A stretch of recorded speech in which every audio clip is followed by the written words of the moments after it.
Oui, Wow. bonsoir, monsieur le ministre. Bonsoir. Oui, vous êtes le ministre Oui. du Travail, du dialogue social, des organisations professionnelles et relations avec les institutions. Monsieur le ministre, vous avez été Oui. nommé pendant ce week-end président du PIT. Oui. Le PIT, pour la petite histoire, c'est le parti fondé par Ahmad Dansoko, l'inamovible Ahmad Oui. Dansoko, et pendant plus de 30 ans a régné en maître absolu sur ce parti qui vient de vous échoir. Monsieur le ministre, quelles sont vos premières impressions après avoir été nommé par vos pairs? Je pense que j'ai d'abord une première impression, une impression sentiment partagé, de travail accompli dans un parti qui a donné un dévisage à toute la classe politique nationale. Notre parti vient de terminer son 6e congrès et loin de tous les spectacles politiques et les divisions annoncées, nous avons fait la démonstration que notre parti est un parti moderne et que notre combat pour faire du parti un parti de transformation sociale est un combat très actuel et nous avons réussi à fédérer autour de cela tous les camarades du parti. Lors de cette discussion, nous avons pu mener avec sérénité et responsabilité de toute pression, libre et autonome, comme nous savons l'être dans notre parti, souverain de nos décisions. Nous avons mené avec sérénité et responsabilité des débats de fond tout le long de notre congrès.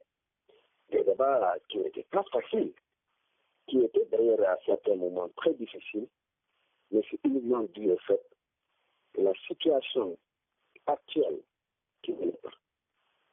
Nous avons donc fait en sorte de pouvoir créer les conditions de nous écouter, d'échanger avec respect et admiration et avec beaucoup d'intelligence et d'esprit de responsabilité. Toutes les questions qui se sont posées à notre congrès ont été tranchées avec intelligence, ce qui fait que nous sommes sortis du congrès unis comme un seul homme pour avancer. À ce titre, je voulais signaler que tous les postes de notre direction ont fait l'objet d'un vote à bulletin secret. C'est pourquoi je voulais remercier tous les camarades qui ont élu le président du parti, qui ont élu le secrétaire général Sambassi et qui ont élu les autres membres du secrétariat. Je pense que nous tenons un plan de, que nous tenons de Magatiam, qu'il avait tenu de Ahmad Dansoko, qu'il avait tenu de Seydou Sissoko. Et je pense que tout le parti s'est mobilisé et continuera à se mobiliser à un seul pour qu'on continue de travailler au seul bénéfice de l'intérêt national. Monsieur le ministre, on avait vu que le poste de président était aussi convoité par votre camarade qui est devenu aujourd'hui secrétaire général. Qu'est-ce qui a été déterminant dans le choix de votre personne? Je pense qu'il n'y avait pas deux candidats au poste de président. Il y avait un seul candidat au poste de président et je l'ai été sur proposition de notre direction nationale par la commission de candidature. Vous savez, nous avons une commission de candidature qui recense toutes les candidatures et qui fait un rapport circonstancié au comité central. Je n'ai jamais été candidat dans le parti. J'ai occupé plusieurs fonctions dans le parti. Même pour être ministre, je n'étais pas candidat. Ce sont des camarades qui se réunissent et qui, en fonction des départements qui nous étaient assignés, ont pensé que c'était moi et j'ai accepté dans cette direction. Donc j'étais seul au candidat de président du parti. Le camarade Sambassi a été élu secrétaire général du parti. Il a été là-bas, il y avait 3 candidats. Mais comme je vous ai dit, c'était un vote démocratique à bulletin secret qui a permis de m'élire. Et c'est ça, en fait, quelque chose d'important que seul le PLP peut faire. Aller dans un congrès, rester de 10 heures à 2 heures du matin pour élire chaque délégué à bulletin secret.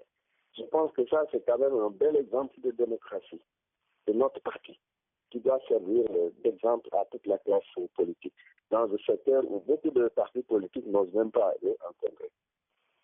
Monsieur le ministre, votre parti, le PIT, est un parti de mouvance et d'idéologie marxiste, communiste, léniniste.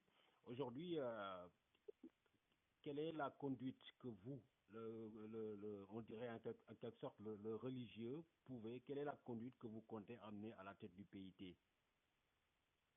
Vous savez que le Parti de l'indépendance du travail a depuis très longtemps adopté ce qu'on appelle une ligne de large rassemblement.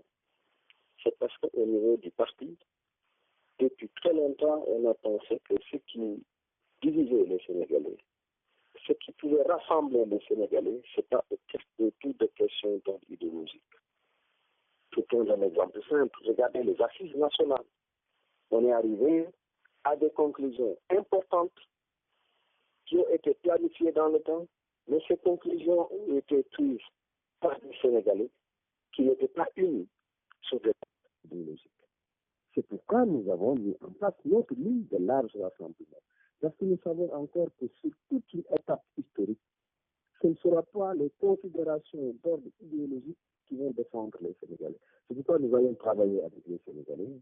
Nous allons travailler pour mettre en avant l'intérêt national et c'est cela qui va nous permettre de pouvoir arriver à finaliser ce que nous voulons faire, c'est-à-dire transformer notre pays.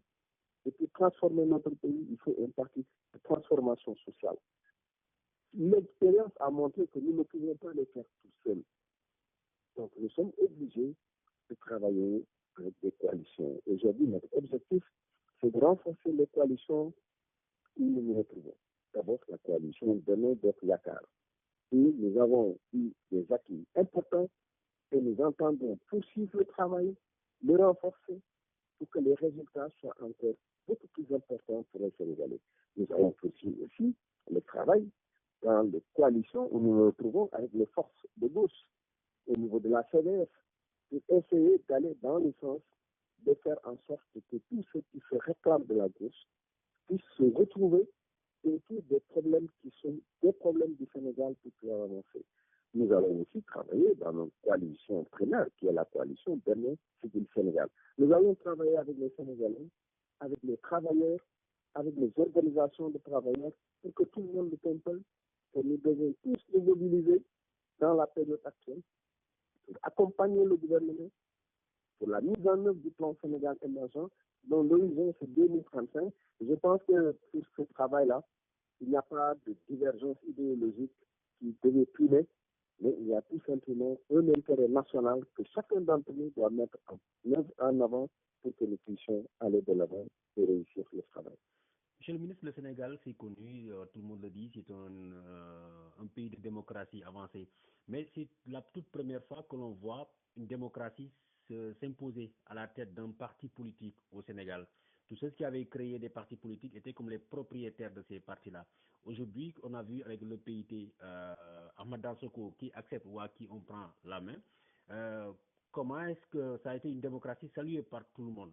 Quel est le sentiment qui vous anime, vous, d'avoir été le premier à marquer cette étape-là? Je pense que ce n'est pas la première fois dans notre parti que nous élisons les responsables à bulletin secret. Depuis le 3e congrès, nous avons profondément changé nos statuts pour y intégrer des méthodes qui s'ajustent avec la situation nationale. Depuis le 3e congrès, on est au 6e congrès, les responsables sont élus au scrutin secret. C'est extrêmement important parce que ça permet au moins à chacun de nos camarades de pouvoir, après avoir pris connaissance des capacités et des compétences de chacun, faire le meilleur choix et un choix qui après va conserver l'unité du parti. Personne ne remettra en cause celui qui a gagné et qui va avancer. C'est dans ces conditions que nous avons élu le camarade Maguette Thiam, le 5e congrès du parti. Et c'est dans ces conditions aussi que nous avons élu le camarade Daman Dansoko et le président d'honneur à l'époque au niveau du 5e congrès. C'est dans les mêmes conditions que nous sommes retrouvés au comité central, parce que dans notre parti, c'est le comité central qui organise la direction du parti. Parce que le monde a changé. Donc il faut avoir une direction souple et faire en sorte que les compétences du monde actuel dont nous avons besoin pour prendre les décisions les meilleures, que ces compétences-là, on puisse les avoir à tous les niveaux de notre direction. Et pour l'avoir, il faut qu'on soit vraiment ouvert et qu'on ait un comité central qui va se baser sur des rapports circonstanciés et une commission de candidature qui va approfondir la réflexion pour qu'on puisse proposer le meilleur aux différents postes. Notre parti est un parti qui fait de la prospective, qui analyse la situation et qui prend les décisions. Tout le monde sait que le PIT est un parti unitaire, c'est-à-dire un parti qui met en avant à chaque étape de notre vie une analyse qui nous permet de déterminer quelles sont les différentes forces en présence et quelles sont les forces qui sont intéressées à aller ensemble pour faire avancer notre pays. C'est ça qui nous permet d'avoir une vision et c'est ça qui nous permet de savoir quelle est la nature des relations que nous devons avoir avec telle ou telle structure. Aujourd'hui, c'est avec Benno Bokk Yakaar, qui est la consécration de notre ligne de large rassemblement. On va se mobiliser à ses côtés pour poursuivre le travail qui est déjà engagé et pour faire en sorte que tout ce qui est meilleur pour le Sénégal, on puisse le prendre en compte. Nous sommes un parti, nous savons que pour le moment, nous avons à notre force tout seul, nous ne pouvons pas régler cette question. Donc nous regardons toutes les forces qui sont intéressées. Aujourd'hui, on a une coalition qui regroupe ces forces intéressées. Il faut renforcer le travail à ce niveau pour pouvoir avancer. Et cela va servir à tous les autres pays. Parce que nous savons que actuellement, aucun parti politique à lui seul ne peut avoir la prétention de diriger le Sénégal. Nous sommes donc à l'ère de coalition. Et qui confirme notre ligne de large rassemblement. Rassemblons toutes les forces qui sont intéressées autour de l'intérêt national. Et cela, nous allons le faire dans notre parti, à côté de notre secrétariat, où nous avons un secrétaire général qui est l'instance exécutive, qui a une instance qui a des attributions statutaires qui vont lui permettre donc de pouvoir engager tout le comité central pour qu'on se mobilise au titre de ces objectifs. Quelle est la place de Ahmad Dansoko dans cet organigramme aujourd'hui? Ahmad Dansoko a toujours sa place, l'icône Ahmad Dansoko, même en dehors du parti, il est resté le même Ahmad Dansoko. C'est-à-dire, il a toujours été un président d'honneur du parti. Ça veut dire que c'est quelqu'un qui a toujours sa place dans toutes les instances du parti. Et comme il aime le dire, tant qu'il y aura une petite de sang à l'intérieur de ses veines, il donnera ça pour le parti. C'est quelqu'un qui ne connaît que le parti. Sa place est dans le parti parce que c'est lui qui sert encore d'exemple et de boussole à tous les Sénégalais. Nous avons même aussi innové pour créer un poste dans le secrétariat qui est une structure conseil politique. Et cette structure conseil politique est dirigée par le camarade Maguette Thiam. Vous savez que le camarade Maguette Thiam a beaucoup d'expérience. Et toutes ces expériences et toutes ces compétences qu'il a pu acquérir en tant que d'abord premier agrégé en mathématiques sénégalais, en tant que cadre important qui a eu à prendre des responsabilités à tous les niveaux, il sera à ce poste et va donc aussi siéger au niveau du secrétariat pour que son expérience, nous puissions l'utiliser. Nous avons une direction, en tout cas, toutes les compétences que nous avons dans le parti doivent trouver leur place, parce que c'est le monde qui est complexe. Et pour que nous puissions prendre les décisions, il faudrait qu'on puisse vraiment, à chaque étape du processus, avoir des compétences qui nous éclairent sur les avancées techniques, technologiques que nous devons connaître pour que les décisions politiques que nous prenons soient des décisions qui vont dans le sens de l'intérêt national. Monsieur le ministre, les jeunes générations n'ont pas connu ces temps où le PIT descendait sur le terrain, organisait des comités, allait à la rencontre des populations pour imposer ses idées, ses idéaux. Est-ce que nous allons assister aujourd'hui à ce retour, à ce contact avec les populations? Oui, parce que nous allons relancer le travail à la base. Nous allons relancer le travail à la base pour aller au contact des populations.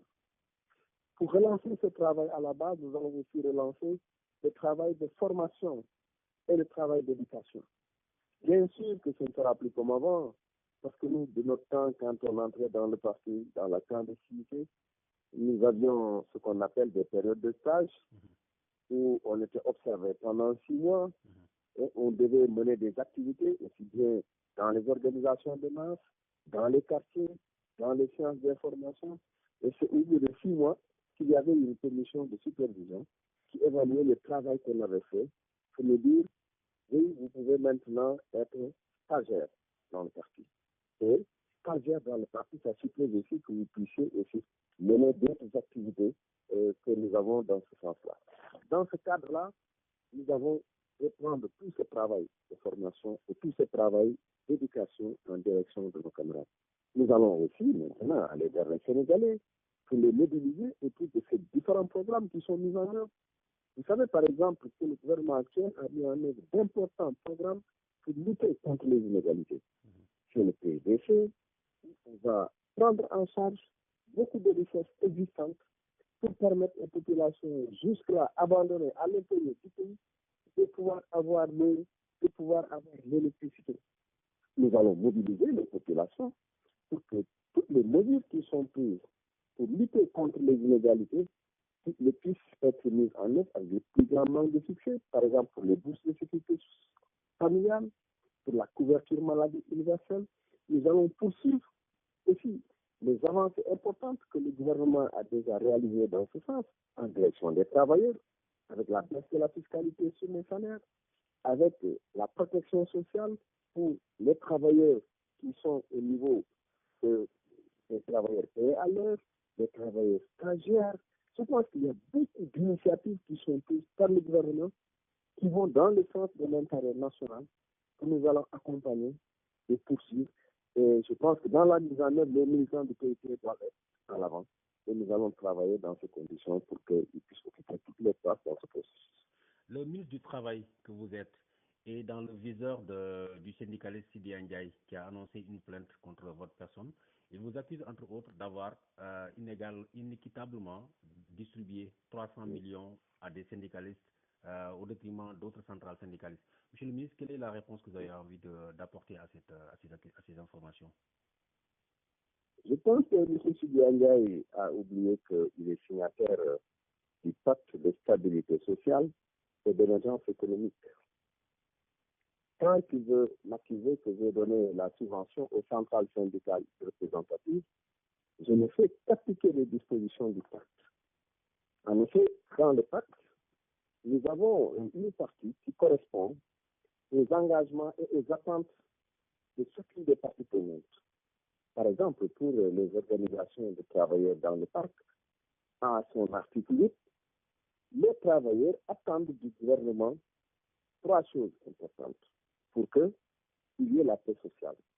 Premièrement, ils attendent du gouvernement que le gouvernement applique les accords. Et c'est ça, c'est l'article 8.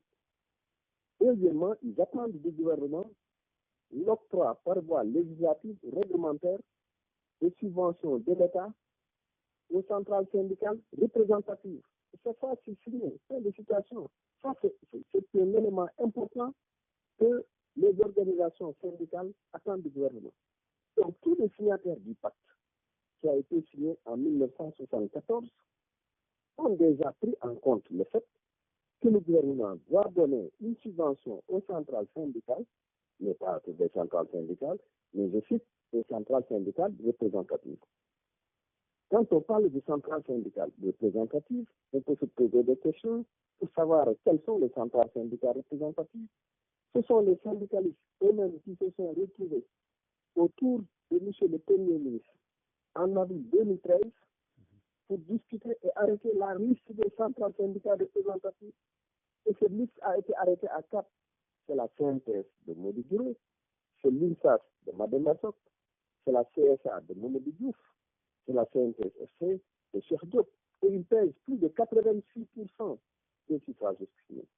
Donc, depuis cette date, le ministère du Travail travaille avec les centrales syndicales représentatives. Et c'est après les contacts avec les centrales syndicales représentatives qu'on s'en ouvre aux autres structures.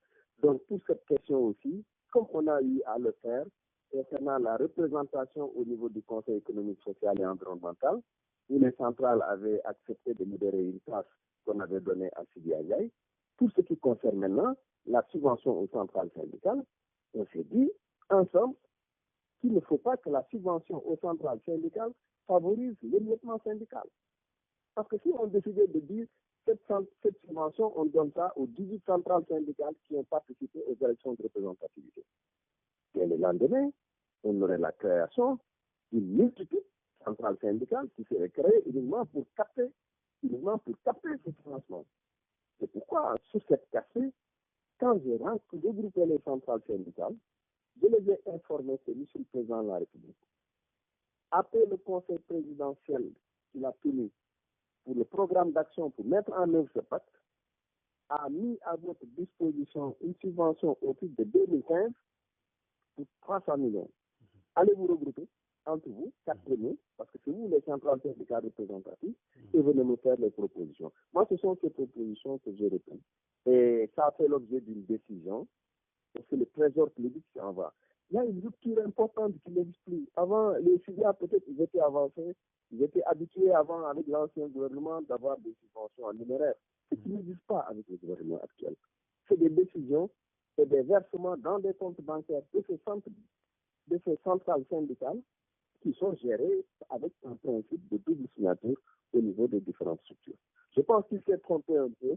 S'il relisait un peu le pacte de stabilité sociale et d'émergence économique, notamment au niveau de l'article 8, qui précise les attentes des organisations des travailleurs, il comprendrait non seulement qu'il l'a signé, mais que c'est eux-mêmes qui ont demandé à ce que la subvention aille aux centrales syndicales représentatives. Et cette liste a déjà été arrêtée sous la présidence de M. le Premier ministre, à ma présence et en présence des 5 premières centrales, y compris Sidi Ndiaye, et ce compte rendu est disponible au niveau des différentes parties prenantes qui ont pris part à ces travaux. Entre-temps, est-ce que vous avez accordé vos violons ou bien est-ce que vous avez reçu une plainte? Je pense que, vous savez, chacune des organisations peut faire une plainte. S'il a porté plainte, je pense que c'était à moi de lui porter plainte. Et vous ne voyez pas porter plainte contre l'organisation syndicale. Parce que il y a 2 choses importantes. Le Bureau international du travail est là. Les centrales peuvent faire des plaintes. Mais pour faire une plainte, il faut faire partie de ceux qui sont prévus pour être bénéficiaires. Or, toutes les premières petites centrales qui n'ont que 0,2%, et dont certaines n'ont même pas 22 voix ou 23 voix après les élections, je pense qu'ils sont très mal placés. Je ne vois pas aucune chance qu'ils peuvent avoir pour porter plainte. Mais ils peuvent y aller parce que la justice ou la vérité est là pour tout le monde. Je voulais juste dire à l'attention des organisations syndicales que le gouvernement est ouvert au dialogue social. Le gouvernement est ouvert pour discuter.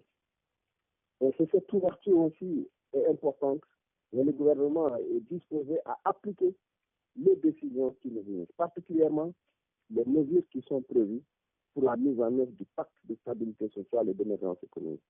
Il faut qu'on soit plus attentif. Ne revendiquons pas des choses alors qu'on a signé le contraire dans le pacte de stabilité sociale, parce que ça ne fait pas avancer le travail de réflexion. Comme on va cette année vers d'autres élections de représentativité, je pense que c'est l'occasion de se mobiliser et de faire partie des centrales les plus représentatives. Et en ce moment, pour cette année, la subvention étant de 600 millions, je pense que ça ouvrira de nouvelles perspectives et ça permettra de pouvoir travailler. Mais le gouvernement veut avoir vraiment des partenaires qui sont forts. C'est pourquoi M. le Président de la République a décidé de les accompagner et de leur donner cette subvention, comme il donne une subvention à la presse, comme il donne une subvention aux autres organismes. Je pense que c'est une subvention que le président a décidé. Il faudrait qu'on sache que c'est toutes les centrales représentatives. Et comme il y a les élections de cette année, je leur souhaite bonne chance pour qu'ils fassent partie des centrales les plus représentatives et être éligibles à la subvention de 600 millions pour 2016. Je vous remercie, M. le ministre.